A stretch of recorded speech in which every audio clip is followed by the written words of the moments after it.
Hello mga ka-Franny! Franny Roda yarn. So yun nga, I think Franny na lang itatawag ko sa inyo sa mga taong nanonood sa akin. Para friendly tayong lahat dito. So ngayon pala, I'm gonna share with you guys kung ano nga ba yung naging culture shock ko dito sa France. So, nandito kami, mga magsa 7 months na. 7 months kami dito this month. So, yun nga, I have 10 culture shock na na-experience ko dito sa France. So, meron pala akong 10 inilista dito para hindi ko makalimutan. Alam mo naman, makakalimutin tayo. Yung una talaga na experience ko dito mga ka-Franny is it's not common to call your in-laws mama or papa. Yan talaga. I don't know sa other Europe country if ganun din ba? Kasi dito sa France is hindi talaga common na tatawagin mo yung father-in-law mo or mother-in-law mo na mama or papa. So yun talaga yung unang na culture shock ko dito sa France kasi 'di ba sa Pilipinas pag kasal na kayo ng partner mo is automatic talaga mama or papa, or even may anak na kayo or mag-live-in partner na kayo, automatic talaga natatawagin natin yung in-laws natin na mama and papa. So here in France, no, it's not really common here. And also, hindi ako sanay na tatawagin sa kanilang pangalan kasi nga sa Philippines, tita or tito, kung hindi mo tatawagin sila na mama or papa. So dito, common talaga na tatawagin mo lang sila by their names. And also sa asawa ng sister ng asawa ko. Na-shock ako. So yung partner ng sister ng asawa ko, tinatawag niya lang din yung in-laws ko na pangalan nila. So parang you're not respecting, kumbaga, sa ating mga Pilipino na tatawagin mo lang sa pangalan yung in-laws mo. So, kaya minsan hindi ko na lang tinatawag talaga. Parang, it's good din na hindi kami sa isang bubong kasi parang naiilang din ako. So, yun talaga yung naging culture shock ko dito sa France, mga ka-Franny! So, number 2, yung naging culture shock ko dito is marriage is not common. So, good lang kasi pinakasalan ako ng asawa ko kasi he knows naman na important sa atin mga Pilipina na ikakasal. Syempre, 'di ba? Para legal tayo sa papel. Hindi basta-basta 'yan, 'di ba? Kaya syempre naninigurado lang din tayo na sa atin talaga yung partner natin. Pero dito sa France, hindi. Kahit 12 years, 25 years sa kayong live-in partner, hindi din talaga common sa kanila yung kasal. Depende din yun if plan nilang magpakasal. Pero usually, is not common here yung marriage talaga. So, depende lang din yun sa couple if they really want to get married. So, yan, good lang kasi yung asawa ko, pinakasalan tayo. Syempre naman talaga, Pinay tayo, kaya, yun, i-respect naman ang rights bilang partner, syempre. So, yung parents ng asawa ko, hindi sila kasal. And also, yung sister ng asawa ko, hindi din sila kasal. Pero grabe talaga, very talaga sila, stay strong together talaga sila. Kasi kahit meron dito ng divorce, kasi yung paniniwala kasi nila parang wala nang sagabal in case na mag-separate ways sila. Kaya yun din yung rason kung bakit usually dito hindi na nagpapakasal. Pero depende din yan sa couple if they really want. So yung number 3 is umiinom sila ng tubig sa sink. Kasi akala ko talaga nang hindi sila umiinom ng tubig sa gripo, pero diyan talaga sila umiinom kasi yung tubig nila is talaga sobrang linis. Minsan nga umiinom lang sila sa sink sa banyo. So diyan talaga sila umiinom. And Siyempre, parang ako, well, sa Philippines naman, pwede naman inumin, pero hindi talaga sobrang linis katulad dito sa France na yung tubig talaga nila sobrang linis. Kaya diyan sila umiinom ng tubig sa sink. So, ikaapat, ito talaga ang na-shock din ako. Pero I know naman sa part of Europe or USA, no ID and uniform. Yung mga students talaga walang uniform and ID. So, I don't know kung paano ma-recognize ng mga teacher yung mga students nila. I mean, paano nila na monitor yung mga students if walang ID and hindi mo talaga alam kung ano yung school nila kasi wala silang uniform. Hindi katulad sa Pilipinas na alam mo yan, oh, yan uniform. Yan yung uniform kasi nag-graduate ako sa Bata National High School. So, yung palda namin, yung skirt namin is yellow and we have a white blouse or, not a blouse, but uniform. So, yung may botones here. So, alam mo talaga na, oh, yan yung uniform sa bata yan, parang ganun. And alam mo talaga kung ano yung school na yun. Pero dito, hindi mo alam kung student ba siya or what. Kasi walang uniform and also ID talaga. So, yan talaga yung, sabi ko, so paano mo malalaman if yun yung school nila or ganyan. So wala, walang nakakaalam kung saang school yung students kasi walang uniform or ID or anything. So, yung ikalima pala, yung business hour nila, yung Sunday close, lahat ng mga businesses or depende kasi meron din open pero half day nilang. So, if pupunta ka sa mga malls or anything here sa France na Sunday, automatic talaga, I will tell you na close yung mga malls dito. Merong mga open pa naman pero half day lang yung mga supermarket. Yan, open sila yan. Pero half day lang. So, you need to rush. If you want to go Sunday, morning talaga. Hindi ka paghapon, automatic sarado talaga yung mga business, mga business or mga markets dito sa France. Also, yung mga restaurants dito, nang open sila for breakfast. At after breakfast, meron lang talaga silang time na, example like 8 or something, 8 to 9 they're open and then 10 they're closed, something like that. So hindi ko lang talaga alam kasi hindi naman ako always pumupunta sa restaurants. So yan din sabi ng husband ko. So na-shock din ako kasi sabi niya kasi mag-order sana ako ng food sa Taiwanese, pero sabi niya close. Sabi ko, 4 p.m. pa naman. So, pero sabi niya, well, it's close. And then, I think they're gonna open at around 6 for dinner time na. So, yun, na-shock din ako na, di ba sa Pilipinas talaga, like, open, like, depende 8 until 10 or ganun, or 9 to 10. So, open talaga whole day. Walang break time. Dito, for breakfast, lunch, and dinner. Pagkatapos no ng breakfast and lunch and dinner, close na sila.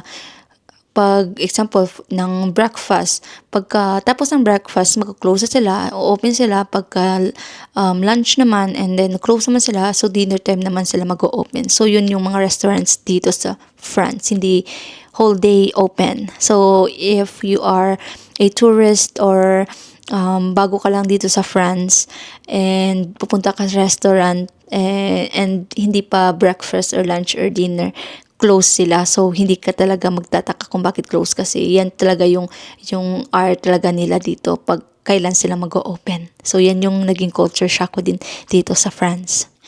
6 na tayo. 6 culture shocks ko dito sa France is parks everywhere. Parks. Kasi sa Pilipinas, pag example, I'm from Bacolod City, isa lang yung park sa Pilipinas. Yan yung lagoon parks. Dito sa France, ilang example, dyan sa amin, 2 minutes away walking, may parks dyan. Pagka ilang metro na hindi naman malayo sa parks namin, may another parks na naman. So, ilang metro lang, mini parks talaga dito, mga sisi. So, ikaw lang talaga mga sisi, mga ka-friendly. Yun talaga, yung So, if magpapasyal kayo, hindi ka talaga ma-bored kasi maraming parks dito sa France. So, ikaw lang talaga yung mag-ano talaga na ano kasi hindi ka maghihirapan maghanap ng parks dito. And also every parks talaga may mga slides, swings sa mga bata and sa parks nila libre tubig din kasi meron diyan nakatayong parang for drinking water in case na uhawin yung aso o uhawin tayo ng mga tao. So may mga stand diyan na mga parang sink. Parang gano'n, parang gripo na diyan ka puwedeng uminom ng tubig. And also, hindi example, 'pag nangalay na yung paa natin, maraming mga upuan sa parks nila, as in. And also sa parks nila merong, puwedeng kunan ng plastic para sa poops ng dogs. Kaya 'pag may dogs ka na walking sa park, kailangan mo 'pag nag-poop ang dog, kailangan mong kumuha ng plastic at kunin yung poops ng aso. So yun din yung naging culture shock ko dito sa France. Na-amaze din ako sa mga nila kasi maraming parks talaga and also sa parks na yun hindi ka talaga uuhawin at 'pag may aso ka hindi ka maghahanap ng wala akong plastic ganun kasi libre plastic dun. Meron talaga na naka-stand na for dogs and then kunin mo yung plastic na parang kunin ng tae. So yun talaga na-amaze din ako dito sa France. So ikapito natin is no stray cats and dogs, as in. Kasi sa Pilipinas, anywhere, everywhere, saan kang sulok ng mundo sa Pilipinas, I mean sa sulok ng mundo, grabe naman makasulok ng mundo, I mean sulok ng Pilipinas, maraming aso, maraming stray cats and stray dogs.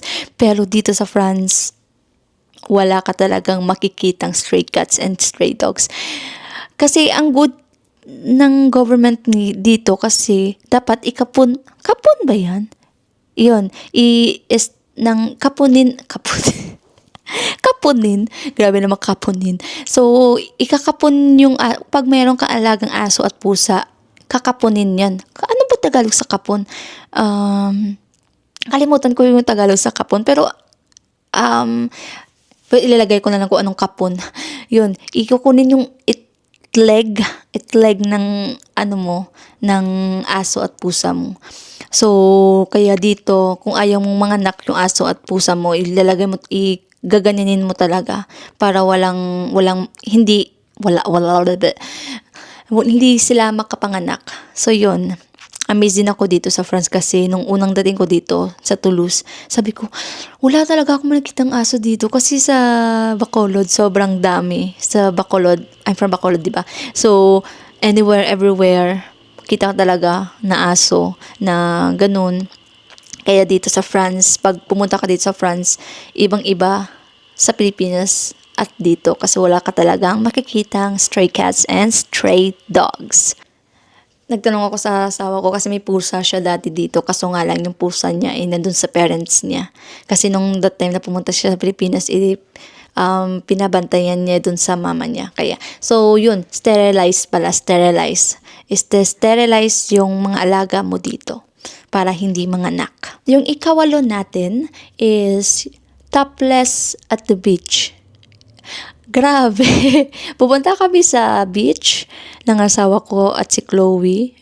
Talaga, topless, yung mga babae talaga, wala talagang, may makikita kang buwiz, mga buwiz. Kasi dito, walang pakialam yung mga tao. As in, walang pakialam kung anong ginagawa nyo, kung wala kang suot, ganun. Kasi they are open-minded here. Kasi sa Pilipinas, nag-swimsuit ka nga sa beach, minamarites ka pa. Nga, ano ba naman suot niya? Nakikita na ang lahat. Beach yon. Kaya minsan talaga sa Pilipinas, may mga marites talaga. Hindi mo talaga beach. Kaya minsan, yung parang ikaw na lang taga magsusuot ng pajama sa Pilipinas pag nag-beach ka. Kasi yung mga marites, dito, walang talagang parang sa Pilipinas kasi pag may nagchichikahan kayo, parang alam mo talaga nga ikaw yung topic nila. Dito wala, hindi sila nagmamaritesan talaga. They are mind their own business lang talaga, mga ka-friendly. So iba-iba dito sa France kasi walang marites. Kahit may tsuk-tsakan dyan sa daanan, wala silang pakialam. Ako nga lang yan din yung naging ano ko din, nga, ay nagmamarites din ako sa asawa ko. Sabi ko, oh, I don't know, look, like that. So, sabi ng asawa ko, it's really common here. Like, yeah, walang pakialam ng mga tao dito. So, doon sa beach, wala talaga ako nang nanahihiyang ganun, parang side eye, side eye pa yun. So, yun, ikaw na lang talaga mahihiya na mag-look talaga sa mga topless, people sa beach talaga. Kaya, yun, amazed din ako kasi wala talaga mga pakialam yung mga tao na, wala silang sasabihin sa'yo kasi, well, they're open-minded. Wala eh. Ito yung nila, kinalakihan nila. So hopefully sa Pilipinas din, no, ganun din, no. And ikasyam, meron kasi akong mic. So ikasyam, no CCTV talaga sa street nila. Wala, as in, wala akong nakitang CCTV dito sa daanan. Kaya kasi 'di ba sa Pilipinas, usually talaga may mga CCTV in case na may mga trahedyang naganap or may mga nakawan or ganun, at least may makuhanan ka ng mga CCTV or ng mga ebidensya. Dito wala kang may makitang CCTV talaga dito. Kaya nga nag-ask ako sa asawa ko, sabi ko, what if may maganap na aksidente, ganun, paano yun? Kasi yung yung car nila may dashcam or something. So, dun lang. And also, dito sa France, hindi talaga sila, they don't like na kinukuhanan ka ng video, kinukuhanan sila ng video or something like that.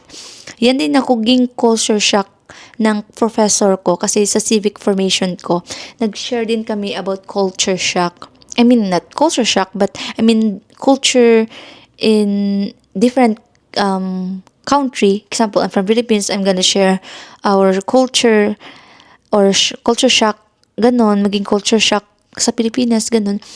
And yun ang experience ng professor ko sa Korea kasi nag-visit siya sa Korea and marami daw CCTVs every street or something like that. So, yung mga French people dito hindi talaga gusto sa mga cameras or something like that. So, if you're a vlogger, we need to be aware na not everyone like cameras or taking film them. So, yun talaga magiging kalaban natin as a vlogger. So, yun naging culture shock ko dito kasi no CCTVs sa mga streets. So, yun din. So, the last one is no guards everywhere and cashier. Meron naman sa iba, pero usually, wala silang guards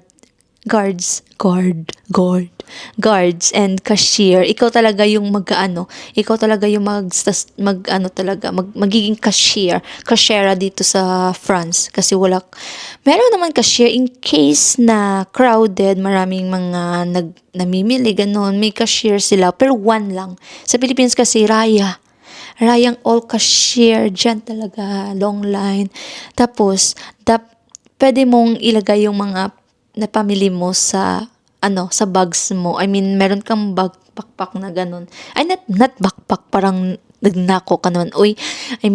Meron ka dapat na naglalagayan mo ng mga grocery in case ayaw mo ng cart na ipupush or ipupull, ganun. So, meron kang bagong gusto mo na ilagay dun yung mga pinamili mo. And yun talaga, no guards.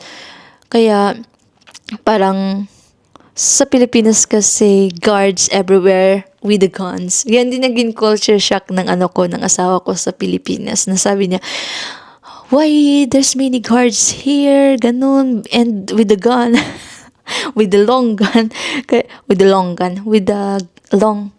ganun. Kaya na-shock din yung asawa ko sa Pilipinas, bakit daw maraming guards and cashiers, nakaraya talaga lahat ng cashier. So, yun, swap lang kami ng asawa ko kasi na-shock siya sa Pilipinas na maraming guards. Dito ako naman, na-shock kasi walang guards. Kaya, yun talaga yung naging shock ko dito sa France. So far, yun lang pala. Nabubulol ako. Yun lang, yun pa lang naman yung naging culture shock ko dito sa France. So, I know na marami pa akong maging culture shock dito sa France. So, pasensyahan nyo na yung mga kalat. Hindi naman kalat yan. Yung mga damit kasi hindi pa ako nakapag-fold ng mga damit. So, I think that's all for today's video mga ka-friendly. So, I just want to share it with you mga ka-friendly dahil, hindi natin alam. Maybe soon, yung mga nanonood sa akin, makapunta dito sa France. At least may idea kayo. Yung, I know na ma-encounter nyo din yun. That's all for today's mga ka-friendly and see you to our next vlog. Bye-bye!